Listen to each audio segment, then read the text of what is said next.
नमस्कार दोस्तों, मैं हूं आद्य शंकर त्रिपाठी और मेरे चैनल पर आपका स्वागत है। तो दोस्तों, आज हम चर्चा करेंगे देश में बन रहे नए कानूनों पर। हमारे देश की संसद में इस समय जो अंग्रेजों के शासनकाल से चलते आ रही थी कानून, उसमें भारतीय दंड संहिता, भारतीय दंड प्रक्रिया संहिता और संविधान, माफ कीजिएगा, एविडेंस एक्ट, इन तीनों संहिताओं में बहुत सारे परिवर्तन किए गए हैं जो पूरे कानून को एक हिसाब से, पूरे तो नहीं लेकिन बहुत सारे धाराओं को बदल दिया गया है। तो अब हमें किन किन धाराओं से क्या क्या बदलाव का सामना करना पड़ेगा और संसद में जो पास हुए हैं इन तीनों संहिताओं में, आईपीसी, सीआरपीसी और एविडेंस एक्ट में, उसे क्या नया नाम दिया गया है, इस पर हम चर्चा करेंगे। और जो महत्वपूर्ण धाराएं जो बदली हुई हैं उस पर चर्चा करेंगे। तो दोस्तों, वीडियो को अंत तक देखना ना भूलिएगा और जो हमारे नए दर्शक हैं सब्सक्राइब जरूर कीजिएगा और जो पुराने दर्शक अभी तक नहीं किए हैं वो भी कर लीजिएगा। तो वक्त बर्बाद न करते हुए दोस्तों, हम इस महत्वपूर्ण चर्चा पर भाग लेते हैं। आप काफी दिनों से सुन रहे होंगे कि संसद में तीन जो नए पुराने जो हमारे कानून हैं उस पर बहस चल रही थी और अभी संसद में इसको लेकर के कुछ निष्कासन उष्कासन की प्रक्रिया भी चली, लेकिन अंततः संसद के दोनों सदनों से, लोकसभा से और राज्यसभा से, भारतीय दंड संहिता, भारतीय दंड प्रक्रिया संहिता और साक्ष्य अधिनियम, इन तीनों में बहुत सारे बदलाव किए गए हैं। तो इन बदलावों का प्रभाव क्या होगा आने वाले समय में? क्या ये बदलाव जो है, ये जो कानून है, जो नए कानून अभी पास हुए हैं, ये आज की तारीख से लागू होंगे? पुराने कानूनों का क्या होगा? कोर्ट में जो पेंडेंसी है, कोर्ट में जो बहुत सारे केस चल रहे हैं, उन कानूनों के तहत क्या उसका निराकरण होगा? तो इन बहुत सारे महत्वपूर्ण बिंदुओं पर दोस्तों आज हम चर्चा करने वाले हैं। तो मेरा इसीलिए आपसे आग्रह है कि वीडियो को जरूर देखें और अंत तक देखें, क्योंकि ये देश की एक बहुत बड़ी कानूनी चीज के विषय में ये मसला है और क्या क्या संशोधन हुए हैं और क्या क्या चीजों से सामना करना पड़ेगा। तो आइए चर्चा करते हैं दोस्तों, हम हमारे नए कानूनों के संदर्भ में, जिसका कि नाम भी बदल दिया गया है और धाराओं में भी परिवर्तन कर दिया गया है। तो दोस्तों, नए आपराधिक कानून में अब जैसे पहले हम लोग धोखाधड़ी करने वाले लोगों को क्या कहते थे, ये 420 है। तो दोस्तों, अब ये 420 है नहीं कहना पड़ेगा, अब आपको कहना पड़ेगा ये 316 है। तो जो 420 धारा जो लगती थी छल और कपट के लिए, जो हमारे साथ किसी प्रकार का धोखाधड़ी करता था तो उसमें 420 की धारा लगती थी। कूट रचना के लिए अलग लगता था और हेरा फेरी दस्तावेजों के लिए अलग लगता था। तो इन सब धाराओं का अदला बदली, हेर फेर इधर उधर हो गया है। तो अब जो है 420 की जो धारा थी वो समाप्त हो गई है और वही चीज है, वही उसके तत्व हैं जो तत्व 420 में थे, लेकिन अब वो धारा 420 न होकर के 316 कहलाएगी। तो दोस्तों, संसद के दोनों सदनों द्वारा 3 संशोधित आपराधिक कानून विधेयक पारित हो गए हैं। अब देश का कानून बनने से पहले अंतिम सहमति के लिए भारत के राष्ट्रपति के पास भेजा जाएगा। इसके बाद आईपीसी की प्रचलित धाराओं के नाम बदल जाएंगे। जानिए नए बिल में किस जुर्म के लिए कौन सी धारा का इस्तेमाल किया जाएगा। संसद के दोनों सदनों द्वारा 3 संशोधित आपराधिक कानून विधेयक पारित हो गए हैं। इसके साथ ही अब भारतीय दंड संहिता यानी कि आईपीसी की जगह भारतीय न्याय संहिता द्वितीय, आईपीसी की जगह भारतीय न्याय संहिता द्वितीय और दंड प्रक्रिया संहिता जो सीआरपीसी था उसके जगह आपराधिक प्रक्रिया संहिता यानी कि सीआरपीसी की जगह भारतीय नागरिक सुरक्षा संहिता द्वितीय और भारतीय साक्ष्य अधिनियम की जगह भारतीय साक्ष्य संहिता। तो ये जो नाम है इस तरीके से परिवर्तित हो जाएंगे दोस्तों। तो भारतीय साक्ष्य संहिता द्वितीय हो जाएगा। तो आपने देखा कि संसद ने तीनों ही जो प्रमुख संहिताएं थी, जो आपराधिक और सिविल मामलों में, साक्ष्य अधिनियम तो दोनों ही मामलों में प्रभावी होती थी, आपके सिविल में भी और आपराधिक मामले में, लेकिन मूलतः आपराधिक मामलों में जो दंड का विधान था वो आईपीसी में था, दंड संहिता में था। और जो प्रक्रिया संबंधित चीजें हैं, समन देना, वारंट काटना और उसको किस प्रकार से अदालतों में उसका प्रक्रिया चलेगा, इन सब चीजों का व्यवस्था जो है सीआरपीसी में किया जाता था। तो उसे जो है अब भारतीय नागरिक सुरक्षा संहिता के नाम से जाना जाएगा। तो दोस्तों, नए बिल को अब देश का कानून बनने से पहले अंतिम सहमति के लिए भारत के राष्ट्रपति के पास भेजा जाएगा।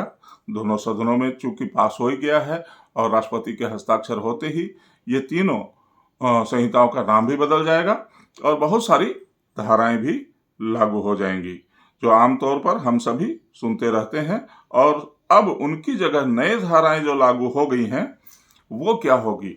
बहुत ही महत्वपूर्ण धारा जो दोस्तों, एक जो है हत्या, मर्डर। अरे इसके ऊपर तो 302 लगा हुआ है, ये 302 का मुलजिम है। तो अब आपको या आने वाली पीढ़ियों को 302 भूलना पड़ेगा। 302 की जगह अब जो नया प्रावधान है, अब जो नए कानून में है, प्रावधान तो वही है, प्रावधान नहीं बदले हैं, प्रावधान वही है, लेकिन नए कानून में हत्या की धारा 101 हो गई है। जैसे 420 जो है 316 हो गया है, वैसे ही हत्या की धारा में अब 302 नहीं लगेगा, 101 लगेगा। तब आप कहेंगे ये 101 का मुलजिम है। 101 अब कोई वो शुभ संख्या नहीं रह गई। कहीं भी हम लोग जो है किसी भी जगह भाई कहीं चंदा देना हो या किसी को गिफ्ट देना हो तो 101 विषम संख्याओं में करते थे।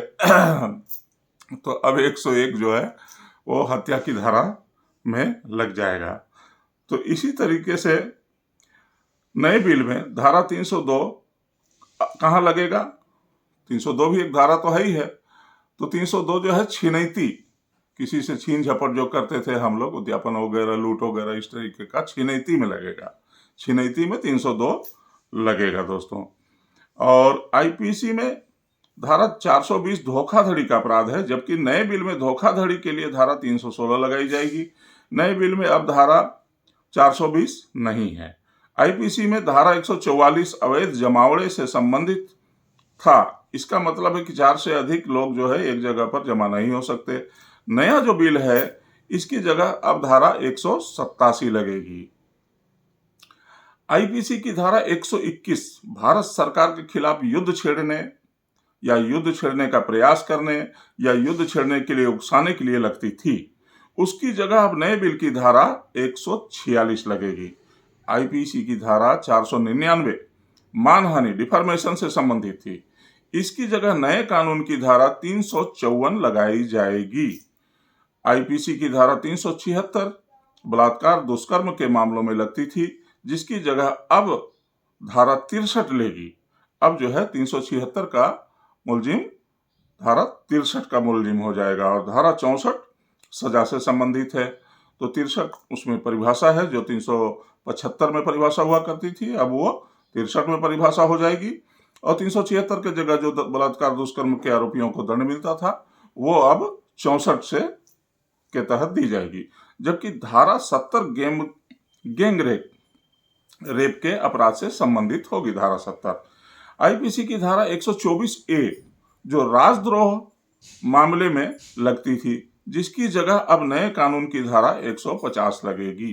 तो दोस्तों, एक वीडियो मैंने राजद्रोह और देशद्रोह पर भी बनाया था। सुप्रीम कोर्ट बहुत दिनों से राजद्रोह को हटा दी थी, अंग्रेजों के समय का बनाया हुआ कानून था। लेकिन वर्तमान सरकार ने और संसद ने उस राजद्रोह की सारी चीजों को देशद्रोह में ही घुसा दिया है।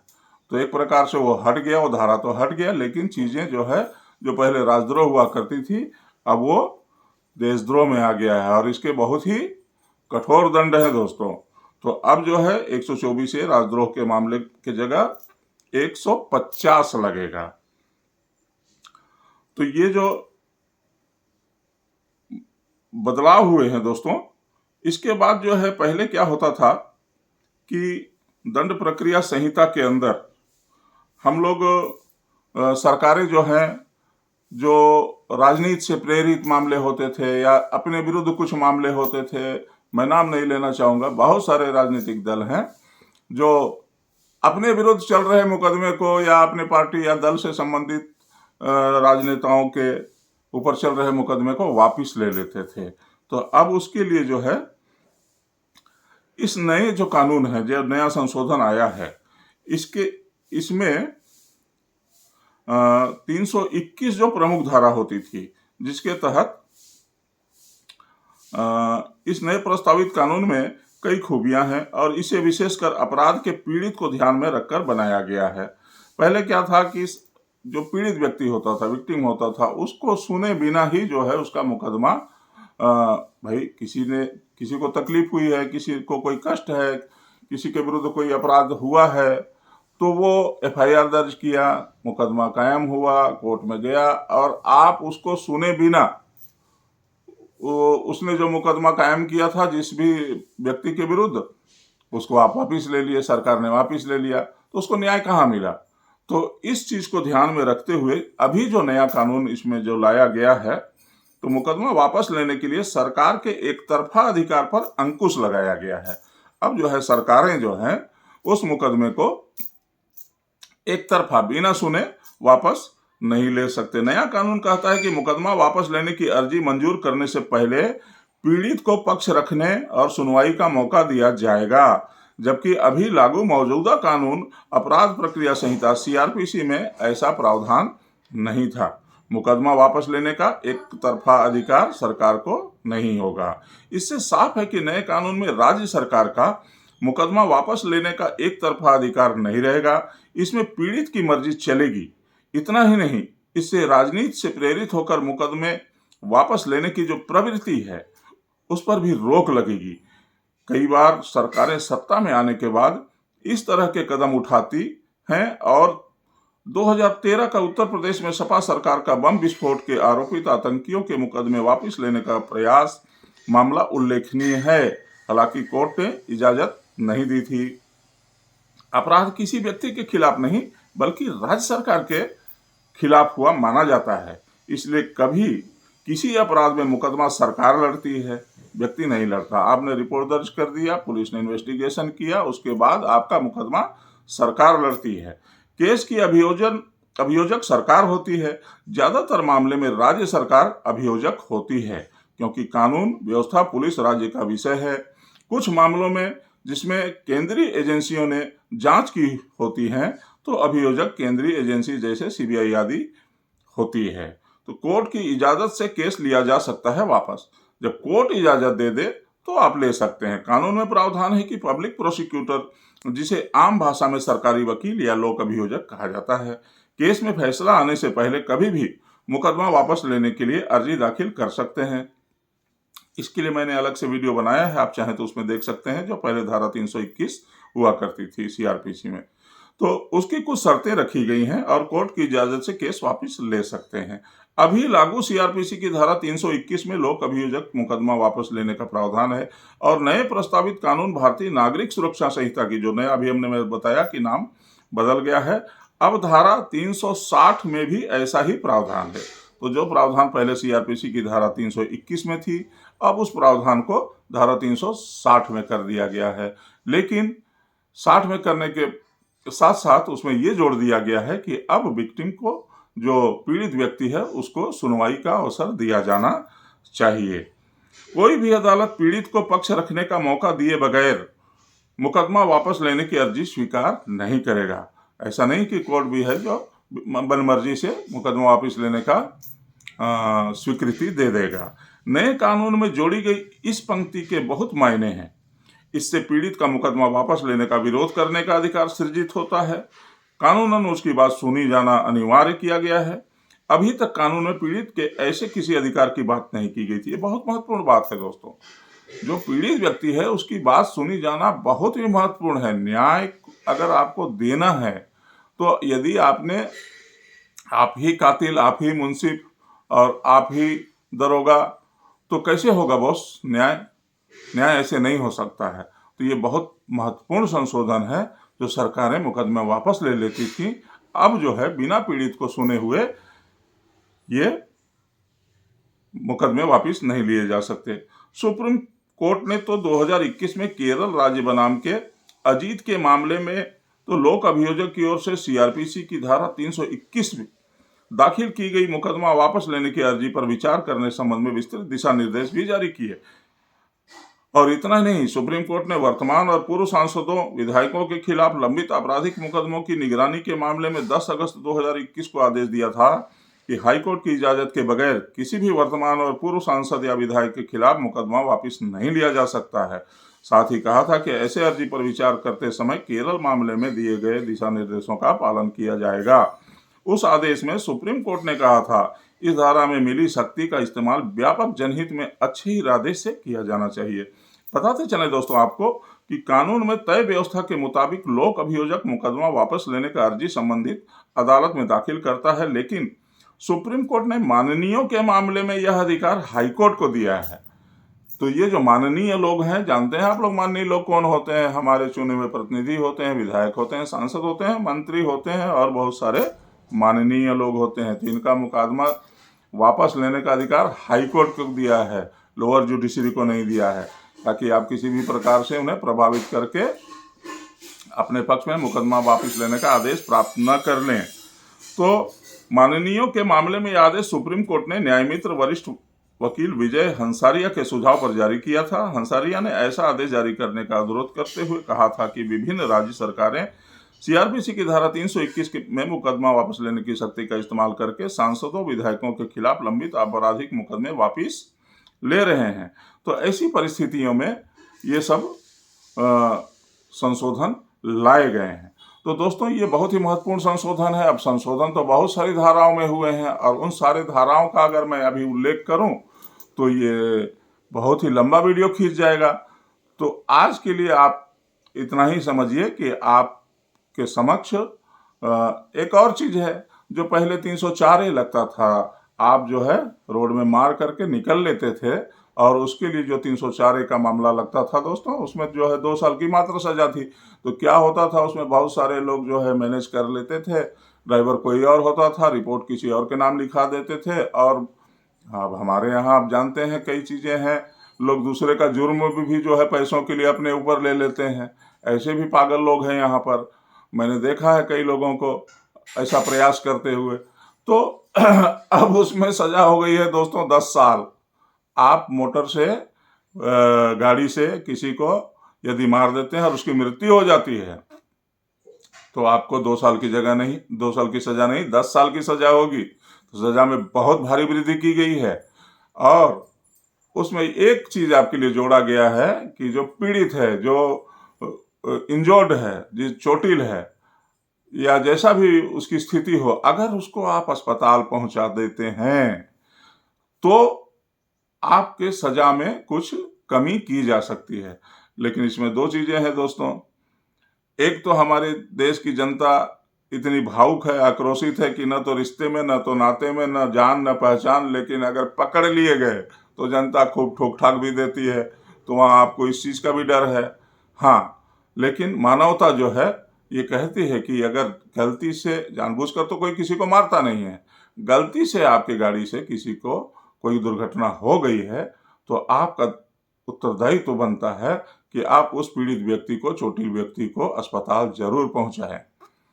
तो अगर आप ऐसा करेंगे तो आने वाले समय में जो 10 साल की सजा है वो भी आपको कुछ कम की जा सकती है। आप ऐसे ही मार के भाग गए, पकड़े तो जाएंगे ही। ये आप भ्रम में मत रहिए कि आप नहीं पकड़े जाएंगे, क्योंकि कानून के हाथ दोस्तों लंबे होते हैं, बहुत लंबे होते हैं। 2 साल, 5 साल, 10 साल, कभी न कभी आप पकड़े जाएंगे ही। तो 2 साल की सजा हो गई है 10 साल की सजा। तो ऐसे बहुत सारे धाराएं हैं जिनमें सजाओं का प्रावधान बढ़ा दिया गया है, कुछ में कम कर दिया गया है। तो छोटी छोटी वीडियो के माध्यम से भारतीय दंड संहिता और भारतीय दंड प्रक्रिया संहिता और भारतीय साक्ष्य अधिनियम, जो अब नागरिक संहिता के नाम से, न्याय संहिता के नाम से और भारतीय साक्ष्य संहिता के नाम से, द्वितीय के नाम से अब जाना जाएगा। और बहुत ही जल्द राष्ट्रपति महोदय इसमें हस्ताक्षर कर देंगे और देश के सामने बहुत सारी धाराओं में परिवर्तन और नाम बदलने के साथ ये कानून आपके पास आ जाएगा। अब 19 मिनट का वीडियो हो गया है दोस्तों, लेकिन मेरा मन कर रहा है कि 2 चीजें आपको और बता दूं।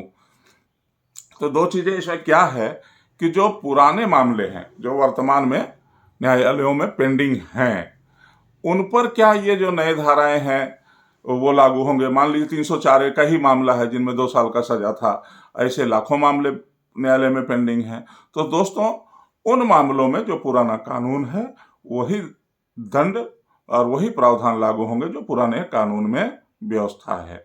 जिस दिन राष्ट्रपति का हस्ताक्षर हो जाएगा और नया जो धारा में जो परिवर्तन किया गया है और 290 में जो परिवर्तन किया गया है, वो कानून जिस दिन से वो लागू होगा उस दिन से आने वाले नए मुकदमों में, आपराधिक मामलों में वो लागू होंगे। तो दोस्तों, इसके लिए 3 लोगों को, जो हमारे जूनियर हैं, जो हमारे जूनियर क्या सीनियर सभी के लिए लागू होता है, वो नए कानूनों को उनको जानना ही होगा। साथ में पुराने कानूनों को भी जानना होगा, क्योंकि पुरानी पेंडेंसी भी है, पुराना मुकदमा भी देख रहे हैं, और जो नए कानून है उनके तरह जो नया मुकदमा आएगा उसको भी देखना ही होगा। तो पुराने कानून को भी जानना है, नए कानून को भी जानना है, अदालतों को भी, न्यायाधीशों को भी नया कानून जानना पड़ेगा। और जो पुलिस महकमा है जो इन्वेस्टिगेट करती है, जिनके ऊपर बहुत ही महत्वपूर्ण जिम्मेदारी होती है, उनको तो हर चीज को जानना होगा, नया में क्या है, पुराने में क्या था। तो वो कंफ्यूज होंगे, पुराने ढर्रे से चलेंगे तो नया में गड़बड़ा जाएंगे, तो इससे मुकदमा वीक हो जाएगा। तो उनको नए कानूनों को जानना बहुत जरूरी है।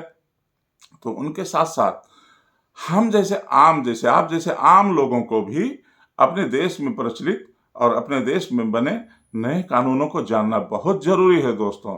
तो आज के लिए इतना ही, और इस विषय पे एक सीरीज बनाऊंगा, बहुत सारी धाराओं में क्या क्या परिवर्तन हुए हैं वो मैं आपको बताता रहूंगा।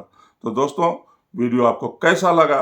अगर अच्छा लगा हो तो जरूर लाइक कीजिएगा और अपने दोस्तों को भी शेयर कीजिएगा दोस्तों, ताकि ये दूर दूर तक इसकी जानकारी जाए और लोग अवेयर हो सकें। तो आज के लिए इतना ही दोस्तों। नमस्ते, जय हिंद, जय भारत, वंदे मातरम।